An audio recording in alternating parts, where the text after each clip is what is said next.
Informs, the largest association for the decision and data sciences, provides the following audio content to journalists for their use in reporting with proper attribution. What follows are 4 questions and responses from Cynthia Rudin. At Duke University, she's a professor of computer science, electrical and computer engineering, statistical science, mathematics, and biostatistics and bioinformatics. She's also a principal investigator at the university's Interpretable Machine Learning Lab, and she's a member of Informs. Question 1. You work in interpretable machine learning. What is interpretable machine learning? An interpretable machine learning model is constrained so that a human can better understand its reasoning processes. An interpretable machine learning model is the opposite of a black box model. And a black box model is a formula that's either too complicated for any human to understand or it's proprietary, so people are not allowed to understand it.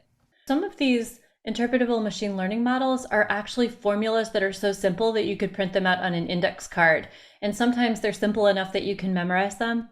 Like, for example, you get 3 points for this and 1 point for that and 2 points for this and add them up. And then there's like a little table that translates those numbers into a risk. So that's an example of a risk score. And then we can have other very simple models that are like a series of logical conditions. Like if the patient has this condition and if they have this other condition, then it's probably that. So it's a bunch of logical conditions that make up the interpretable machine learning model. So these are actually very formulas that almost look like someone made them up, but they were actually derived from data by an algorithm. Question 2. When would you need interpretable machine learning?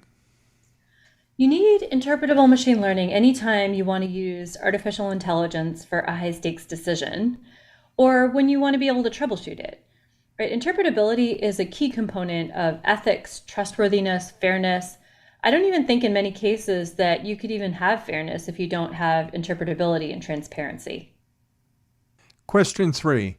What are the challenges that stand in the way of taking advantage of the full potential of interpretable machine learning? Well, there's definitely a cultural myth that black box predictive models must be more accurate than an interpretable predictive model. And, people think that the AI, the black box AI, is picking up on things that are so subtle that there's no way a human could ever understand it. And while that could be true, usually the types of things that black box AI picks up on in that case are essentially stemming from flaws in the data set that you really don't want your model to depend on. Like for medical images, an algorithm might pick up on some words in an image rather than the medical content of the image. So it's better if we can understand the reasoning process of the algorithm and use interpretable machine learning. And generally, we can create interpretable models with the same level of accuracy as the best possible black box model for a given data set. And some of the interpretable machine learning models are so simple that you could print them on an index card or even memorize them. Question 4. What should the government and companies be considering now to capitalize on the potential for interpretable machine learning? Well, I think that for decisions that deeply affect people's lives, like AI models that determines people's freedom, like parole or bail decisions, for those kinds of decisions, I think we should always use interpretable models. And also for medical decisions, like really, high impact medical decisions, the models should pretty much always be interpretable because there's no loss in accuracy to use an interpretable model. And like I said, I think people often underestimate the power of models that are so small that they look too good to be true. But if they try it out, they might be surprised.